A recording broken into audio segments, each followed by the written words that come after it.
Hello! Bonjour, nous sommes aujourd'hui le 24 avril 2021, 24e jour de mon challenge. Et aujourd'hui, je vais vous parler de l'actualité. Tout simplement parce qu'en fait, il y a une information qui domine l'actualité du jour, à savoir le départ de Thomas Pesquet et de 3 autres astronautes pour la Station spatiale internationale. Donc elle se situe quand même à 400 km au-dessus de nos têtes. Et donc ils sont partis ce matin de Cap Canaveral en Floride et ils arriveront donc demain en milieu de journée, là où ils vont finalement rester pendant 6 mois. Donc en fait, c'est pas rien. Et donc Thomas Pesquet, qui est quand même un astronaute de 43 ans, finalement, il va un petit peu représenter la France et là, toute la France, effectivement, va le suivre. Or, pour revenir un petit peu en arrière, l'ISS, elle a été lancée en 1984 sur une idée donc, du président américain Ronald Reagan à cette époque-là. Et il commande à la NASA de développer une station spatiale habitable permanente dans les 10 ans qui viennent. Donc il y a d'énormes enjeux géopolitiques sur ce projet et finalement le projet avance. Malheureusement, en 2003, peut-être certains d'entre vous s'en souviennent, la navette Columbia explose avec des astronautes à bord et du coup le projet est un petit peu mis à l'arrêt et donc il se passe quelques années d'arrêt d'exploitation jusqu'à ce que la NASA décide de la remettre au goût du jour. Donc en fait, la NASA lance un appel d'offres, cette fois-ci au niveau donc du secteur privé, et il se trouve que c'est le projet SpaceX d'Elon Musk qui l'emporte. Et c'est ainsi que finalement l'assemblage de cette station spatiale internationale commence en 98 et elle était en fait initialement conçue justement pour accueillir la station américaine mais également les vaisseaux Soyouz russes. Et en fait il y a une quinzaine de modules qui sont attachés, donc là on parle quand même de 900 mètres cubes. Et il y a 2500 mètres cubes de panneaux solaires sur cette station spatiale. Donc en fait c'est un laboratoire de 400 tonnes qui est installé. Et là il faut se représenter en fait la taille de ce laboratoire, et c'est en fait la taille d'un terrain de foot. Et il fait 110 mètres de long, il fait 74 mètres de large et il fait 30 mètres de haut.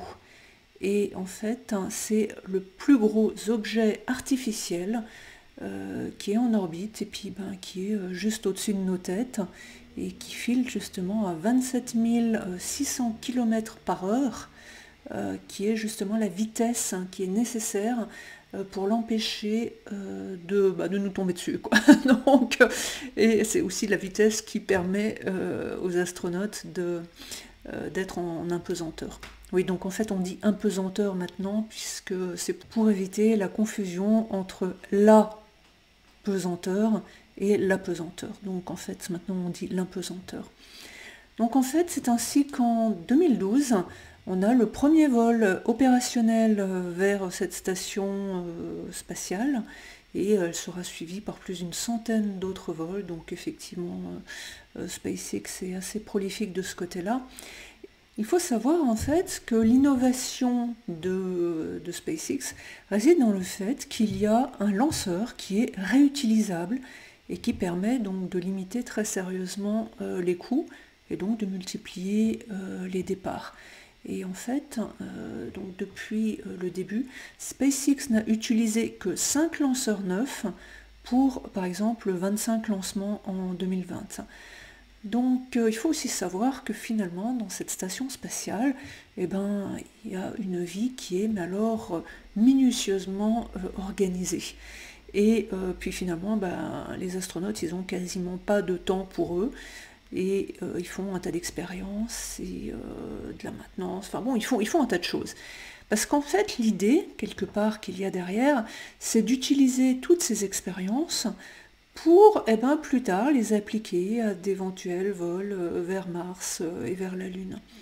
Donc dans un premier temps, il faut savoir qu'ils font quand même 90 minutes de sport par jour 6 jours par semaine.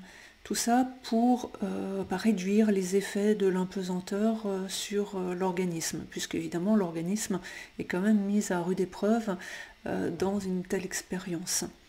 En fait, il y a 230 expériences scientifiques qui sont au programme et les astronautes y consacrent 36 heures par semaine rien que pour la recherche. Et ce sont en fait des expériences qu'on ne serait pas capable de réaliser sur Terre. Et donc on va observer de plus près les effets de l'impesanteur sur l'organisme et également les effets donc, des radiations. On va on va faire des expériences sur le plasma froid qui pourraient permettre donc de mieux combattre les maladies résistantes aux antibiotiques. On va faire des expériences sur les cristaux de protéines pour lutter contre certaines myopathies.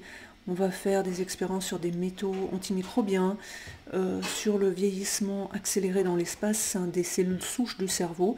Donc ça, c'est aussi, ça fait aussi partie donc, du programme de l'Agence spatiale européenne. Et donc les spationautes passent aussi la moitié de leur temps à entretenir la station, à faire de la maintenance pour prolonger au maximum la durée de sa vie. Parce qu'en fait, cette station spatiale internationale, elle a besoin d'entretien et en fait, il y a beaucoup de pièces qui ont déjà plus de 20 ans pour les modules les plus anciens. Et il faut aussi savoir que, outre le vieillissement des pièces, en fait, la technologie d'il y a une quinzaine, une vingtaine d'années n'est plus du tout la même que maintenant, et les besoins ne sont plus les mêmes non plus.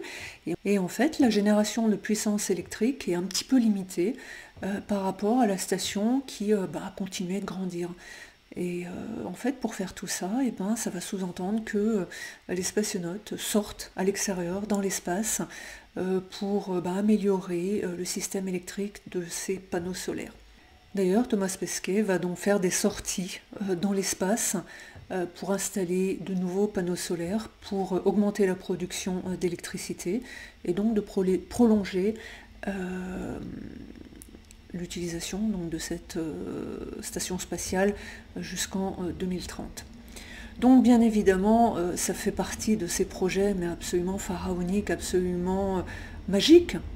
Mais bien évidemment, il y a des détracteurs, parce que si on réfléchit un petit peu, alors qu'il y a une situation quand même économique plutôt délicate sur Terre, avec quand même beaucoup de challenges, là on est en train de dépenser 150 milliards de dollars, qui d'ailleurs ont déjà été engloutis, et on se dit aussi que cette station, elle commence aussi à être un petit peu archaïque. Mais en fait, s'en débarrasser, c'est pas si simple. En fait, c'est comme les centrales nucléaires, quand elles sont en bout de vie, on se demande bien qu'est-ce qu'on va en faire. Et là, on pourrait effectivement la désintégrer dans l'atmosphère, comme ça a été fait pour la station Mir bien avant, mais ça sous-entend aussi de la démonter dans l'espace, de multiplier les allers-retours, donc c'est encore des coûts astronomiques. Ou alors c'est de diviser la station en plusieurs parties, de les réutiliser, voire de les vendre dans le secteur privé, puisque là de toute façon on est également sur un projet privé avec SpaceX. Donc pour l'instant, la solution qui a été choisie, c'est d'être dans la continuité, puisque son utilisation a été prolongée jusqu'en 2030, et les éléments qui sont en fin de vie vont être remplacés au fur et à mesure, et puis on va continuer à utiliser cette station spatiale comme un laboratoire pour apprendre tout ce qu'on peut sur l'impesanteur, et donc préparer nos futurs voyages vers d'autres planètes. Ensuite, il y a un autre objectif, bien évidemment, pour faire rêver les particuliers, pour qu'ils puissent aussi réaliser leurs rêves d'enfant. Bon, après, c'est vrai que même si on gagne au loto, ça va être un petit peu difficile, mais l'idée, c'est quand même des visites touristiques à bord de cette station spatiale qui pourrait être amenée donc, à se développer dans les prochaines années.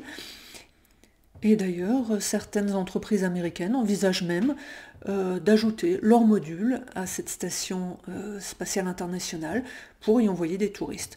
Bon là pour l'instant on parle quand même de voyages qui coûtent dans les 50 millions d'euros, donc c'est pas rien. Donc voilà, nous on râle tous sur notre confinement sur Terre, il y en a qui vont se confiner dans l'espace, et disons qu'on va dire les hasards du calendrier font que, toujours dans l'actualité, demain se termine une expérience d'autres personnes qui ont accepté de se laisser confiner pendant 40 jours sous terre, donc dans une grotte, pour également analyser les effets de la déconnexion au temps, à l'espace, donc sous terre. Donc il y aura également plein d'enseignements à en tirer. Donc demain, de nouveau, l'actualité sera riche entre ces personnes qui vont sortir de leur grotte et les astronautes, la capsule qui va arriver donc, sur la station spatiale internationale.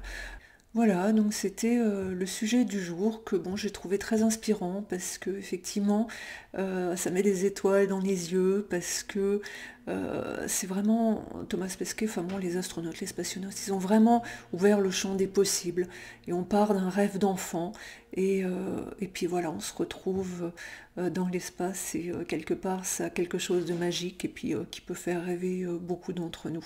Bon, ceci dit, on a déjà aussi pas mal de choses à faire sur Terre, et l'idée quand même, c'est pas de reproduire les erreurs qu'on fait sur Terre sur d'autres planètes, mais bon, là on a encore le temps de se voir venir, mais disons que ce qui est fantastique, c'est un petit peu de se dire que, un projet comme celui-là, comme tous les autres projets, à l'origine, il y a une vision, il y a une personne, il y a cette vision, et petit à petit, ça fait que on en arrive à quelque chose de magique, quelque chose d'extraordinaire, et que s'il n'y avait pas eu cette personne avec une vision à l'origine, avec quelqu'un qui a décidé de passer à l'action, on n'en serait pas là aujourd'hui, et ça c'est quand même quelque chose d'absolument extraordinaire.